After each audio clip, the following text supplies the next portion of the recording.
Welcome, everyone, to today's Target Ed. This is shifting from traditional giving to strategic investment. My name is David Gates, and I'm the Director of Online Education here at Grant Station. Your presenter today is Alice Ruhnke. Alice is the President of Education and Outreach at Grant Station. And before she joined Grant Station, she ran her own grant consultancy where she raised over $45 million from federal, state, and private grant makers. Alice also recently earned the Grant Professional Certified credential. And today she's going to share that expertise with you. So please welcome Alice Ruhnke. Wonderful. Well, thank you, David, and thank you all for being here and happy Monday. Um, Kind of wanted to talk just a little bit about like this series and kind of what's going on. Um, I know that we are really in an kind of an unprecedented time. Hate to use that word, a kind of overused word, but it really is a historic time for us as nonprofit organizations and what's happening to our funding streams from government, and then how that's going to shift the competitiveness of looking at other funders as more organizations are going to have to kind of transition from more government funding to more private funding. So throughout the last few months, I've been listening and learning and reading and doing all these things to kind of figure out, what is it that we can really do? And I came up with this shifting or, pivoting really, because a lot of the things that I'm going to tell you about and talk about are things that maybe we knew in the past, but maybe we just didn't quite get there to do. That kind of shifting our perspective, but having kind of a roadmap of best practices that we would teach anytime, is how we need to structure some of these changes. That it's not a whole new paradigm. It's more of how we're like shifting our perspectives as grant professionals, as nonprofit leaders, and those sorts of things. So that's kind of where this whole shifting thing came from. I think that, the good news in this is that there are a lot of best practices and again, tools and resources to help us orient to what the new normal is. So that's kind of what our agenda is today, is to look at that shift from kind of traditional funding giving to that strategic investment from funders. And I'm going to spend a little less time talking about that transition and more kind of about how you can take what are best practices around strategic investments and start to build those or booster it up in your own organization. So we're going to spend a lot of time on different practical strategies, and I have resources and handouts for you that David shared, and that will also come to you when the recording comes out. And then, like I said, we'll have that time for question and answers at the end. So feel free to put those in the Q&A box. So what our strategy is today is where I'm going to start with a tool that is a handout that you will have access to evaluate your own capacity and alignment and practices to get and maintain strategic investments from funders. And then you can evaluate that capacity yourself and set those practical action steps for your organization to become more competitive for these strategic investments. One of the things that, kind of just in talking kind of about what is the difference, this is really the only kind of background slide that I have as kind of the differences between traditional giving and strategic investments. Where traditional giving, is where a funder will provide a nonprofit organization to support the mission that they're doing and the cause that they care about. And that's kind of the lens by which they're coming from to support that organization and provide the funding that they need. Whereas when we're looking at strategic investments, we're looking at how our activities through our organizations are going to have more measurable impact on kind of the systemic issues that we're dealing with. and how we're going to set up changes within the issue it is, whatever issue it is that you're addressing. With the funding type, usually with traditional giving, it's more kind of short term and restricted to exactly what you're looking for from, say, one particular grant opportunity. Where those strategic investments, again, the funder is really investing in you a little bit more long term with more unrestricted funds to do the innovative work that you need to do. With traditional giving, usually it's more of a minimal transaction, if you will, where you're submitting a grant application, they're evaluating it, giving you the funds, whereas the strategic investments are much more deeply collaborative and take much more relationship building, and we'll talk about that. Um, with the evaluation focus, that traditional giving can sometimes look more about what did you do and did you achieve what you said you were going to do, which are what is called outputs in the field. Whereas that strategic investment, really looking at that measurable impact, is really looking at the outcomes that you're achieving with your target populations in your communities and being able to measure that kind of return on investment for the dollars. And then kind of with traditional giving, again, usually that's a fairly low risk tolerance kind of situation, less innovative, perhaps, less kind of going out to explore new ideas to deal with issues that we're dealing with. Whereas strategic investments, because it is that kind of trust-based relationship, because you're trying out new things and doing different things, that innovation is maybe more encouraged.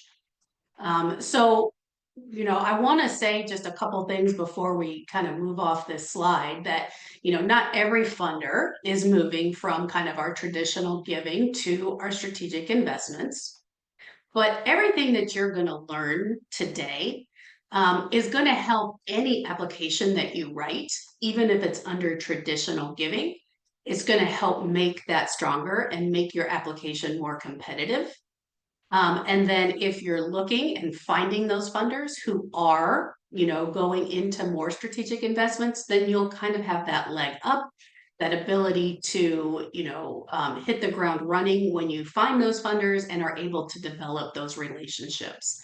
So really nothing that I'm teaching means it goes only in one bucket versus another. It's just the more you kind of embrace some of these types of ideas and look at these different concepts and build them within your own organization, the more competitive your applications will be overall. So I'm going to start with an assessment tool that is one of the handouts.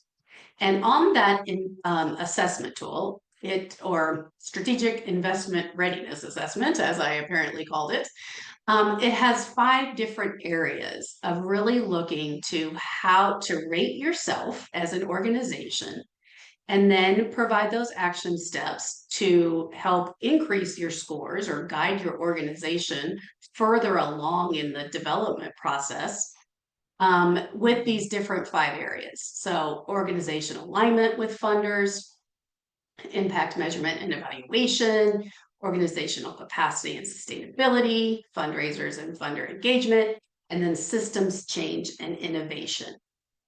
So if you don't have the assessment in front of you, no worries at all. I'm going to show you pictures as we go along.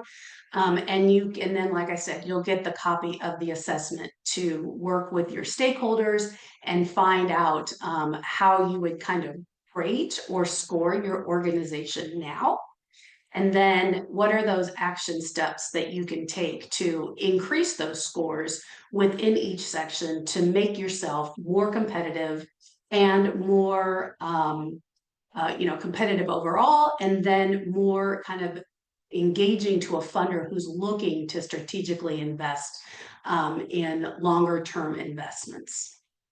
So you can see here each one of the statements. I'm going to kind of talk through. So kind of the clear mission and vision, the research that we do, how we really look at root causes and are addressing root causes of the problems instead of just the symptoms. And then the last two being how we are out there doing outreach to find those corporate donors, those private donors, and how our work will support, their, corporate social responsibility goals, and how we can find new partners and companies that maybe we haven't thought of in the past as we've been looked to really find that alignment between our organization and their companies. So again, when you get this form, working with different stakeholders, providing those scores, and then looking for those action steps that I'm going to talk through here today. So the first one, kind of talking about the clear mission and strategic plan. Again, this is stuff we know how to do. Are we working from, a mission statement? And that's our kind of guiding North Star for our organization. And do we engage in a strategic planning process that looks at the things that we want to do in the future? And are we guided by that plan that really assesses our community and decides what needs to happen? So I'm not going to talk much more about that, except just to say we already kind of know that, that we should be doing that as organizations. And if you don't have a strategic plan, this would be the time that you want to start getting that strategic plan developed. The second part was really targeting funders who are aligned with your mission. How do you do that as an organization? And I would be really remiss if I didn't mention GrantStation in this, because that's what we do, that we have the databases for you to find those funders that align with your geographic area and the area of interest that you serve and your mission and your target population and different types of support.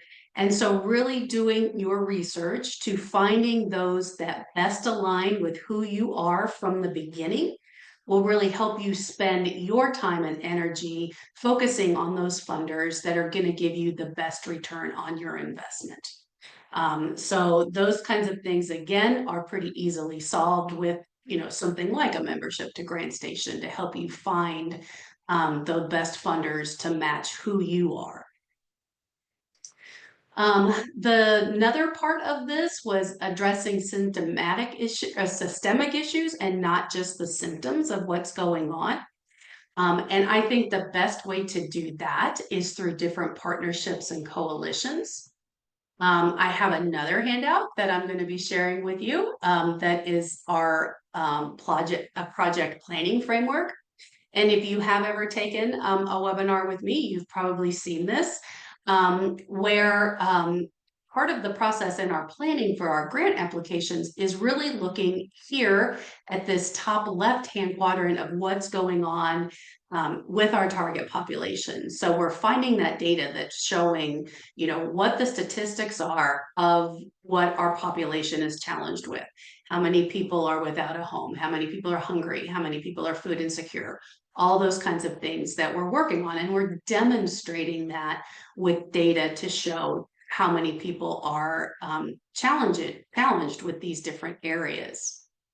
But from this information of this data, the next step behind that I do think a lot of people forget to do is to do that analysis as to, okay, now I know why, I know how many kids are dropping out of high school before they graduate. I know how many people don't have a home. I know how many people are struggling with mental illness, right? And so I have that data, but then I have to do that root cause analysis to kind of say, okay, why are that many people, that many students dropping out of high school? Why are that many people without a home? And when we do that analysis, what we're generally going to find is that there are many reasons behind the need, right? There's many root causes of the problems. Most of the things we're dealing with are very complex. And so when we do that root cause analysis, we start to find the other partners that are working in different areas to address this issue. And we can bring them into our projects to address more holistically the actual root causes of the problem. So let me just give you a quick example. Let's say you're dealing with unemployment. And so you have the statistics on how many people are unemployed and you have all the demographic data. And then when you start to look at why are this many people unemployed, you might find that it's because there's no jobs, and that's why people are unemployed. Or it could be because there's no training for jobs, and so people, there's jobs out there, but there's not enough trained people to take those jobs. Or it could be because there's no daycare or childcare for uh, people in the community, or there's no transportation to the jobs. And so you see all these different four areas, right? And your organization might only be addressing, not only, but maybe addressing the training aspect. You want to provide that training that people need for jobs.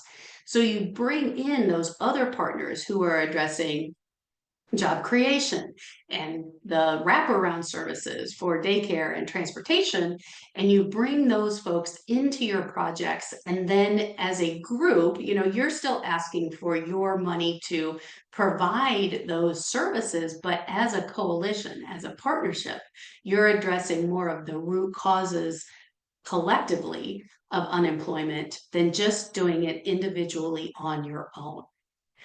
So this is kind of a great time to do that analysis, bring in those other partners, and show how you're really addressing the issue and trying to kind of solve the problem, as opposed to just kind of doing one program. And that's something that funders really, really like to see, that you're addressing that as a group. Another kind of component of this particular section of organization alignment was communicating how your work supports the goals of businesses, their corporate social responsibility, and I, for some reason, am blanking on what ESG stands for. But how do we align with those goals that they have of being, equitable, sustainable organizations in their communities? And then how are we looking to partner with groups? So I have another resource for you, a heavy resource webinar, but you'll be getting a copy of this as well. And so this is just a partnership identification tool. And two things that you can do with this tool. So first is just kind of to look at any area, any organization that you might be reaching out to partner with and engage with, to looking at it from two different lenses. First, the thing we're always, initially looking for, how can they support what we do, right? So what are we looking for? Are we looking for money from them? Are we looking for volunteers? Are we looking for them to funnel people into our programs, advertise for us, whatever. So we pretty much have that. What do we need down? But always strategically looking at what their motivations are, how your projects and your programs would also be a benefit to them, right? And so when we're looking at businesses in particular, part of that is always kind of that educating the community about how this particular company is supporting the community and the good works that go on. And so you always want to make sure that when you're first looking at these partnerships with businesses, that you're always kind of prepared to share how you're going to market, them participating with you in the process. So just again, kind of having that strength-based perspective coming from, we are offering you something, you have something to offer to us. How do we partner together for a win-win situation? So that's kind of the first part of the tool. The second part of the tool is just looking really more broadly at how we're kind of looking at businesses and corporations. Obviously those that are located in your community are a place that you really want to start. What, small businesses, what mid-sized businesses, what large businesses exist in your communities, and trying to partner with them. But sometimes you might find, I live in a pretty rural area and there's not a lot of corporations and businesses, right? And so then it becomes more challenging. So starting to look at companies where your stakeholders work. So making sure that that process of identifying who your board works for, who your volunteers work for, who potentially your target population works for, right? And going back to those businesses and talking to them about how, their people support you through being a stakeholder or whatever, or that they're influenced by your work as a participant. And you wouldn't want to use their name necessarily, but just showing that you serve their stakeholders as well, can open up doors. Looking at different companies that sell to your stakeholders. So this could be, again, maybe looking at people who sell products to your target population. Say you work in with seniors with mobility issues, and so there's people that need walkers and canes and wheelchairs and things like that. And so looking nationwide for companies that kind of support that area and reaching out to them. Looking at your own vendors as potential partners in this, because you're kind of already partners with them on one side of the scale. How do you balance out that scale? And then affinity corporations just being those corporations that kind of align with your mission. So they're kind of the for-profit angle of your mission, you're the nonprofit angle. And so how can you reach out to those companies? Again, they don't have to be local, but how do you start to develop those relationships? So this again is just a tool that you can use to really expand that outreach and really get yourself really aligned with the funders. So the second part of our assessment is looking at your impact measurement and evaluation. So you can see here, there's 5 additional statements that you'll be evaluating for your own organization for having outcomes for each of your major programs, how you're collecting quantitative and qualitative data, how you're using the data that you collect to share information and improve your programs. And then how are you really articulating your return on investment or your social return? So some of these we're going to talk a little bit more about today, and some of them, especially with the financial return on investment, we're going to talk about more on the next Target Ed session. But to look at these first ones of impact, measurement, first making sure that you have that outcome measurement tracking system. If it's working with what is your logic model, we just had a logic model webinar last week that was very well attended. Again, I think people really needing to see how can they measure the impact that they have on the community? How can they measure how people change? And so that's what creating that logic model is about, is really looking to see how you can measure the difference that you make in people's lives. So if you haven't done or developed an outcome measurement system, again, this is the time to be doing that. Also potentially looking at just different dashboards that you can use to collect information on outcomes that could possibly be shared with funders or donors so they can kind of also see the impact. I know there's a lot of cool dashboards out there now that can be developed for that. That might be the way that you communicate with funders and donors. It might not be, but it could be an option for you. And then with just using both quantitative and qualitative uh, information, you're gonna, usually what we're gonna do is collect a lot of information with like questionnaires or surveys that we do with our people, and which is totally fine, makes complete sense, or we have different mechanical tests like to measure blood pressure with the blood pressure cuff and to measure water quality with little water stream tests and things like that. And then if you can, though, to kind of supplement those those different assessments tools where you're getting kind of that quantitative information to take and do some interviews or focus groups to get some more of that qualitative data that really helps you when telling your story.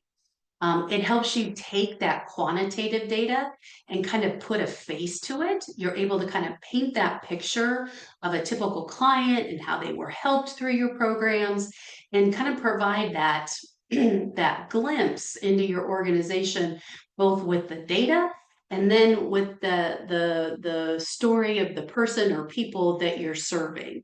And it tugs at both then the heartstrings kind of and the intellectual minds of people who need to know, how much you're doing, how much of a difference you're making, but then also being able to paint that picture. So I really encourage you to kind of use both when you have that opportunity, because both of them are very, very effective when you're out there working with funders to talk about your data. Without there working with in advocacy work, you want both the numbers and the stories, those kinds of things. And so setting up that process now, again, if you haven't done it, is the time to do this. The next part was kind of how we share our data and our information. How do we use this data once we are collecting it? Very, very important parts. And then, one of the things that I think through our outcome measurement, that what we usually or should be able to do is to determine our return on investment in that social aspect of being able to determine how we change, how we make a difference in people changing over time and how we're measuring that. Right. So we're, helping people who have been in domestic violence situations get to, into safe and stable environments. Right. We can show that with numbers and data. One of the things that is going to be another shift that we're going to have to make is really looking at how do we then talk about that in an economic way. And so we'll talk about kind of that part more on the next session. But some of the different ways of using our impact data is kind of taking that logic model that I was just talking about and developing one and then using it. And so just a really quick, brief overview, if you don't know what a logic model is, it's that visual representation of how we take the resources that we need to run our programs, and then what we do with those resources, which are our activities. And then we measure how much of those activities that we do, how many people we serve, how many hours of service we're providing to them, and then how then people change over time, and what we're really ultimately trying to achieve through our programs, right? So that should be the kind of final thing. What is that change? What are your outcomes? And once you kind of go through that process of creating that model and measuring all those changes, there's a lot of good internal uses for taking this information and using it in a really systematic way to help you improve your programs. Helping see, what maybe you need some staff training to help in different areas, kind of helping provide that direction for your staff, pointing out where things need to be improved in your programs, and then again, providing that support to the staff to get that work done.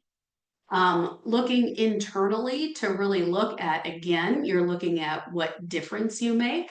So that can help your organization with its strategic planning as to what you're very effective at, what you might want to, provide additional resources to. Maybe some programs that are less effective that maybe you want to maybe not provide some of those resources to, and start to focus in more on, this area over here that you are especially good at. So it can really help you kind of, internally figure out where your organization is very strong and how you might want to allocate your own resources and provide your programming. Using a logic model externally. And again, once you can share that you make a difference in people's lives using that information to get that talented staff pool that you need or those volunteers that you need, who neither of those groups are doing the work for the money. They're doing the work because they want to make a difference in people's lives. And so if you can demonstrate that you're making that difference, you're more apt to get people to join you as a staff member or a volunteer. Once you know the difference your programs make, you can also use that information to market your programs, or advertise, or whatever term it is that you're using, to let new potential participants know, hey, people who join our program have good outcomes and you might want to join us as well. And then just kind of overall, just to get support for your organization, really telling the community, who you are and what you do and the difference that you make. Usually we're doing a logic model or doing some of this work not just, but just for the funding. But we can use these models to really, I hear tell your story, right? And these models, this is your story. This is demonstrating the difference that you make. And so using it, for funding, that's great, or donations, that's great, all for that. But, there's so many other ways to use this information. And I think that being out there telling our stories right now is critically important so that people really understand how this process works and how nonprofits are making a difference in the community. And so I just think that this, again, is a really important time to be doing this and telling that story. Okay, so we're getting to our third area, and I know I'm kind of running a little bit late, but I have less resources for the end here, but organizational capacity and sustainability, right? So first is that diversified funding mix. Again, we've always been told to diversify our funding, and we know right now why, right? That all of a sudden government funding can go away and you're lost. So then also just looking at, your own financial systems. Do you have those systems in place? Are your audits, strong, or your compilations or whatever? Are your financials good? Are you kind of investing in your organization through capacity building? And really important is also just looking at those succession plans for your organization, especially if you see transitions in leadership going on, in the next few years. That's a really critical piece to maintaining the organization and keeping its consistency and that sort of thing moving forward. So again, you can come back and rate these. I do just have a little bit of information with, with diversifying. Again, there's not a lot of government money out there right now, but you want to look at those, state and local, if those dollars. You have private funders, corporate funders, you have community foundations, associations, fundraisers, donors, any earned income stream that your organization could build to help sustain its efforts as well. Again, looking at all of these different areas, you might have to look and kind of decide maybe that you want to branch out to new and diverse funders to kind of shore up any support that you need. So again, a GrantStation membership can help with that, and just looking to build out those funding sources. When we're looking at some of that other, those other issues on there of really looking at your financial capacity, again, looking at your books and making sure that everything is done, with generally accepted accounting principles, that your systems are all in place, that you have the policies and procedures that are all aligned and those sorts of things so that you can address anything that may be, amiss. And then also just looking at capacity building grants for your organization to, develop that staff, develop those financial systems, develop any system within your organization that needs that additional capacity to be more competitive. So there's a lot of different capacity building grants out there that you can look to. This uh, fourth one is the fundraising and funder engagement. Again, you'll be able to take a look at that, but how are you tailoring your proposals? Are you focusing on relationships with funders and not just that transactional relationship of just getting the money like an ATM machine? Are you regularly engaging with these funder relationships? So just a couple of, kind of resources for that. It is all about relationships. These things do take time to develop, but we do want to make that shift from that, transactional relationship to that partner-based, or sometimes they're called trust-based relationships. And so really looking to develop that relationship with the funder, being thought partners with the funder, looking at the root causes of the issues with the funder, and, working that into your own kind of process of how you're seeking out funders. Realizing that, that it's not just an event that you get a grant and then it's over and then it's done, but it's a process that you want to dedicate time to get staff involved and have action plans around that relationship building. And because this isn't something that just happens, it's something you actually have to intentionally plan to build these kinds of relationships and to engage those funders on a regular basis, and to do it in a meaningful way.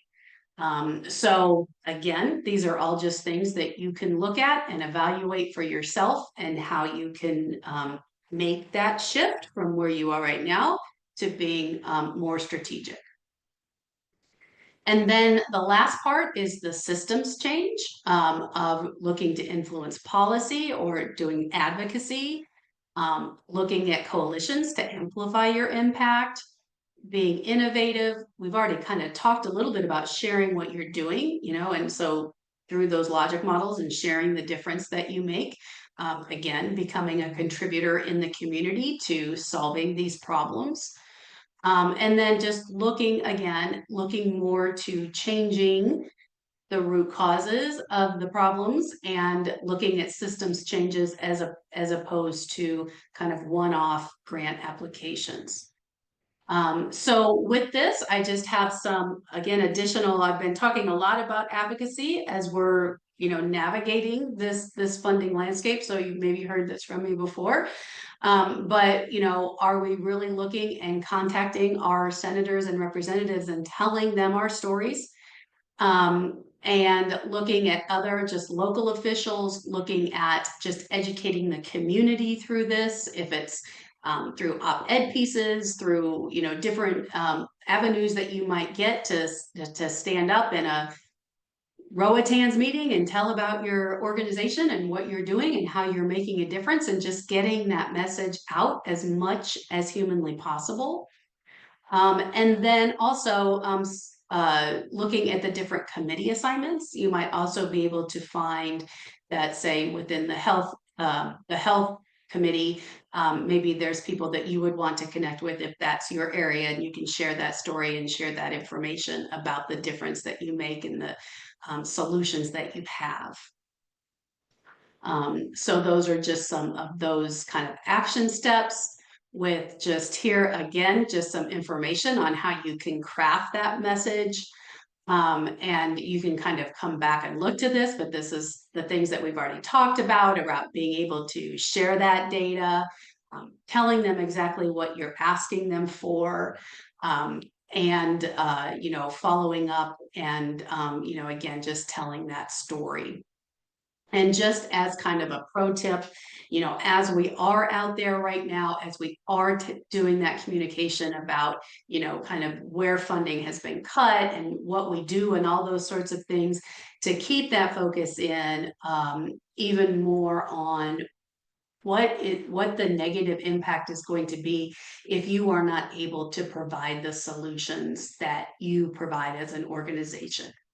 More so than just, oh, I lost this staff member, or I lost this building because we couldn't pay the rent, and more about how, not providing these services to your target population or in your community. That's the bad part, right? That's the thing that we really want to be communicating. So always making sure that that focus isn't necessarily on your organization, but on how your services are critical to the community. And then once you kind of are done with the assessment, there's just some different ways of kind of looking at, analyzing it, kind of adding up the scores. If you're from 101 to 125, you're pretty well positioned. You've got a lot of things done. Start looking to develop those relationships. If you're between 76 and 100, start looking at anything that, is under a 3. Start to make those areas a little bit better so you're more competitive for that strategic funding. If you're in the 50s to 75s, really looking at your organization and its capacity and what you need to build to be a really strong organization. And how are you measuring that impact? If you're not measuring that impact, that is critical that you start that now. And then kind of if you're below 50, you'd probably be pretty early in this. So you're still kind of looking a little bit more at that what's your strategy, what's your infrastructure look like, how are you going to evaluate things, and just kind of continue to build from there. So all of this will be sent to you, all the resources, the assessment tool, the slides, everything. And just wanted to kind of share, like David was saying, this is our first in our series for quarter 2. And so the next time we're going to look more at how do we make that shift to being able to demonstrate our economic impact, shifting from deficit-based to strength-based, static models to scalable models, grant reporting to strategic accountability, and then data-driven proposals to compelling grant narratives. So you can register for any one of these. You can register for the whole series. You can do none of the above, whatever kind of fits your needs.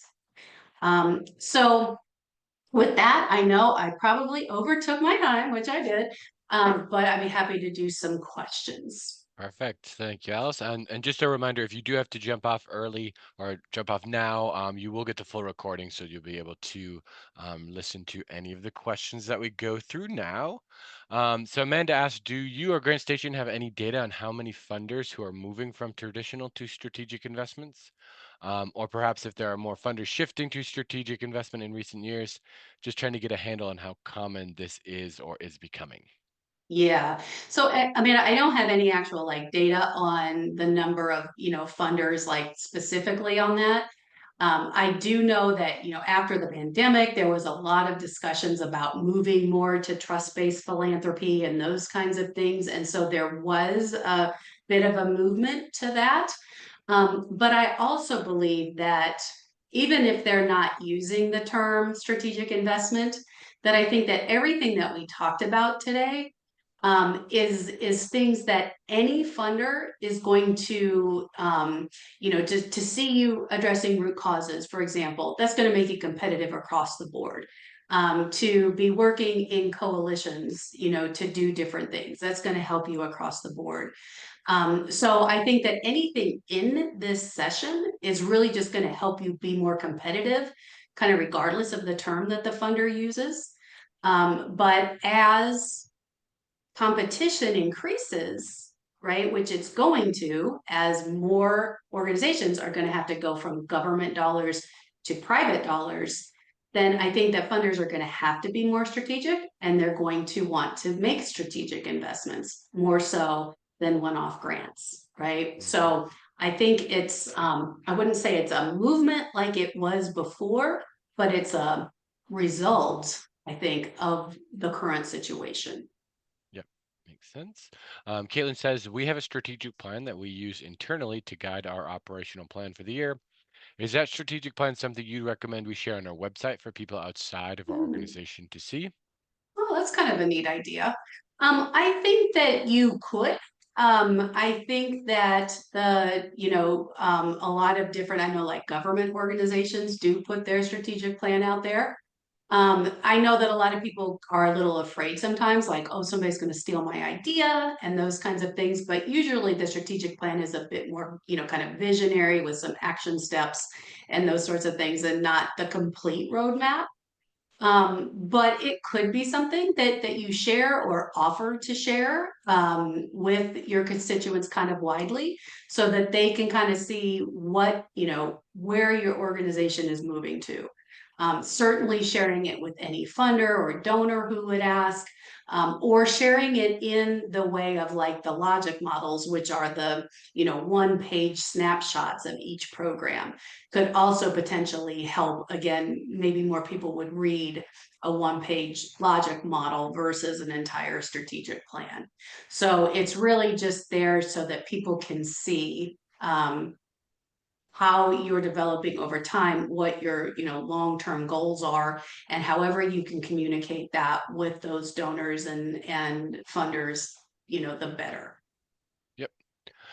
Then Drew says, how in this season should we act differently in application strategy and creation? We have a strategic plan and seek alignment with potential funders. We also know the landscape has changed. The fundamental question for those of us doing the work already is how specifically to evolve from where we are now. Yeah, I think I mean, that is such a good question, Drew. I mean, it's like that is the challenge right now, and kind of why this series was developed. Like, how do we make those shifts?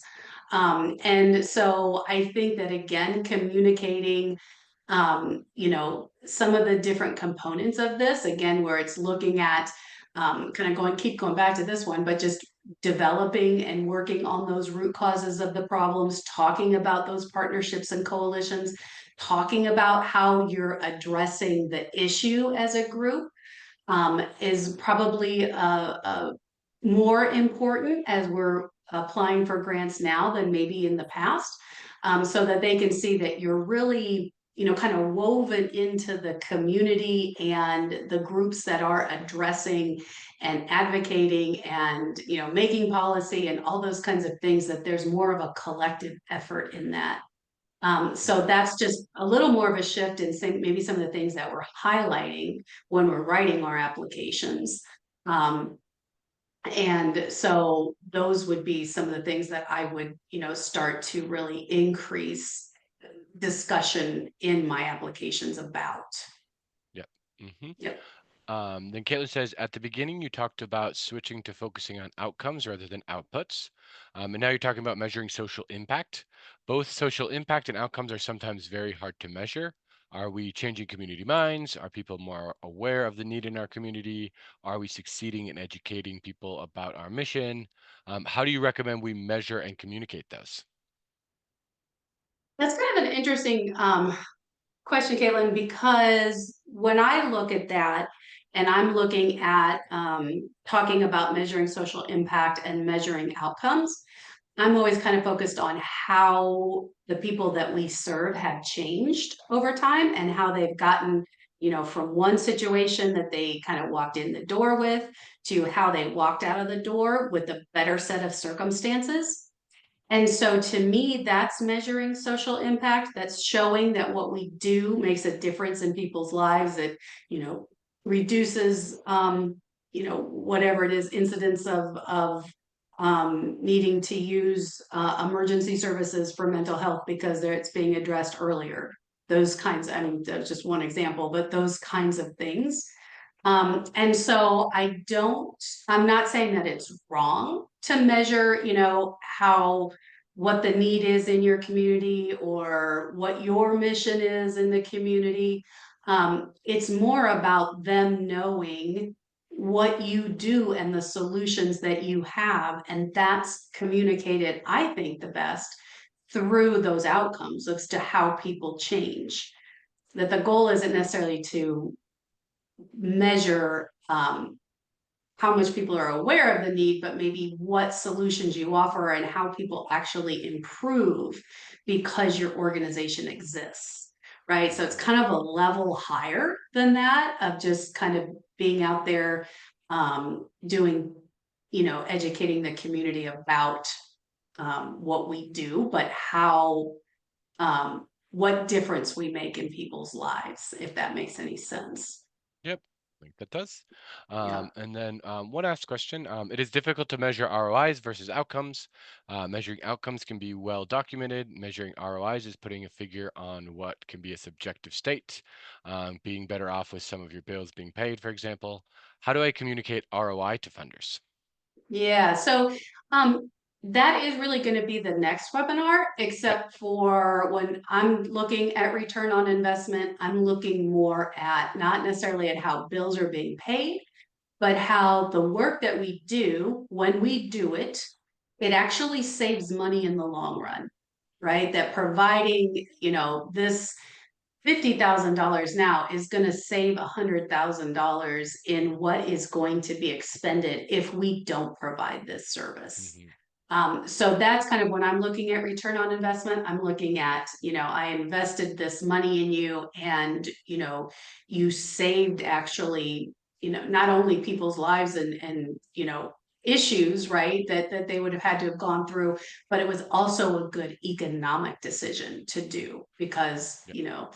of whatever. These people are now paying taxes. These people are not using as many public services, those kinds of things. And so that's what we're going to focus on in the next one is how can we drill down to those economic factors and demonstrate that we're a good, financial return on investment. Visit GrandStation to see our latest online education offerings in the form of live webinars, interactive workshops, and on-demand learning. GrandStation.com.